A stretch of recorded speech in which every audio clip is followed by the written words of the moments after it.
Hallelujah. Hy vọng i PM đây là sẽ thấy đi hôm nay mình phải việc Giêsu mình percent tual orang tu ko masai to hit sang ya PLM makai ten hina ni tu pi huna hina la sa thei ding in hun hom piak manin zong lung daming tuna kong la sak ding pen akiza sa hi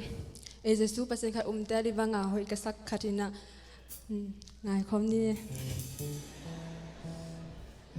Hãy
subscribe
biak Jesu min then na ta he